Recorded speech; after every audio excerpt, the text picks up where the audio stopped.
I'm glad you're here. My name is Elise, and I'm the robotics coach for my team at Riverside Elementary. Usually, we are getting ready for our next competition, but today, I wanted to show my team something special. Ta-da! Cool, right? Yeah, I know. You're probably thinking, Elise, that's just a toaster, like the one I have in my kitchen. And you're right.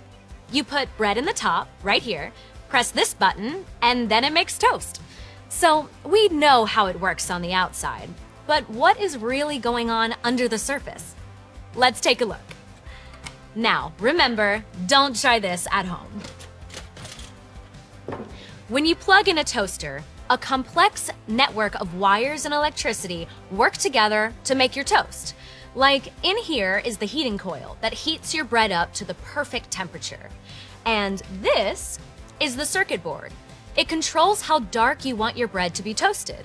By turning the dial in the front, you set a timer for your bread to toast. Oh, and this right here is so cool.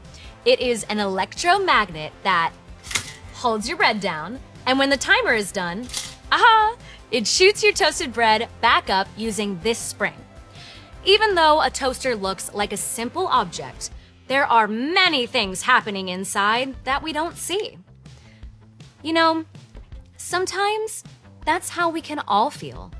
On the outside, we might look and act one way, but on the inside, we have a lot more going on. Do you know what I mean? Maybe there are hard things happening at home, or maybe you're really struggling with one of your subjects at school, or it could be that you didn't get the position you wanted on your team. All of these situations can be a lot to handle on the inside. And from the outside, people may not be able to see what you're really thinking and feeling. It's surprising how you can be surrounded by people and still feel invisible sometimes, like no one sees the real you. So what should we do when we feel invisible? When I have questions like these, or feel invisible myself, I like to turn to the Bible for help.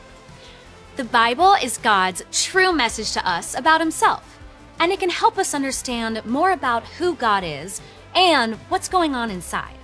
Let's look at a book in the Bible called 1 Samuel. A leader named Samuel had a big job to do, but there was a lot more going on under the surface than what Samuel could see. Let's see what happened. Samuel anointed David. Samuel was a wise leader and prophet in Israel. Prophets would tell people special messages from God. God worked through Samuel to select the first king of Israel, a man named Saul. But Saul disobeyed God, and God rejected Saul as king. This made Samuel sad. God said to Samuel, "How long are you going to be sad over Saul, since I have rejected him as king over Israel? I am sending you to a man named Jesse, who lives in Bethlehem, because I have selected one of his sons to be the next king." So Samuel did what God directed him to do. When he got to Bethlehem, Samuel told the leaders of the town, "I've come to sacrifice to the Lord. Prepare yourselves by getting ready for this special sacrifice." Then Samuel helped Jesse and his sons prepare to worship God. Samuel saw one of Jesse's sons named Eliab and said, "Certainly he is the one God wants to be the next king." But God said to Samuel, "Do not just think about what you can see. Even though he looks like a king on the outside, I have not chosen him.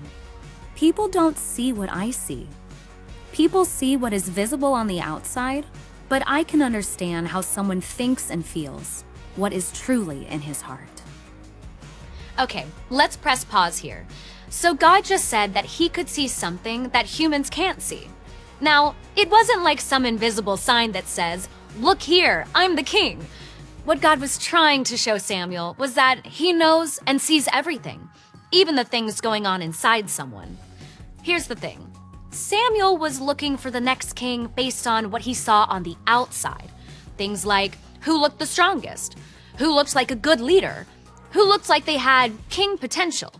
But God was looking at the heart, like the motivations and intentions and what was going on inside. Okay, let's keep reading. Jesse called his other sons one by one and presented them to Samuel. After each one, Samuel told Jesse that God hadn't chosen them. Finally, Samuel asked Jesse, "Are these all the sons you have?" Jesse answered, "There is still my youngest son, but right now he is taking care of the sheep." Samuel told Jesse to send for him, and Jesse sent for his son, a boy named David. Then God said to Samuel, "He is the one. Anoint him as the next king." So Samuel poured oil on David's head and anointed him as king in front of his brothers. And God's Spirit came powerfully on David from that day forward. God is amazing. When Samuel was looking for the next king, God told him to go to Jesse's family. Even though Jesse's other sons looked like they were a better fit for the job, there was only one person who God had chosen for this: David. And not only that, but God could also see David's heart and knew that he would be the best king. And guess what happened? David was a great king. And the Bible even explains some of the great things God did through David in his lifetime and many years later. God saw David just like he sees you and me. He knows all about us, even the little things. God knew every detail about David because God is the one who made David. He knew what was in David's heart and the great king he would be. It didn't matter what David looked like or even what other people thought of him. God knew David, and God knows us. He knows what makes us, us.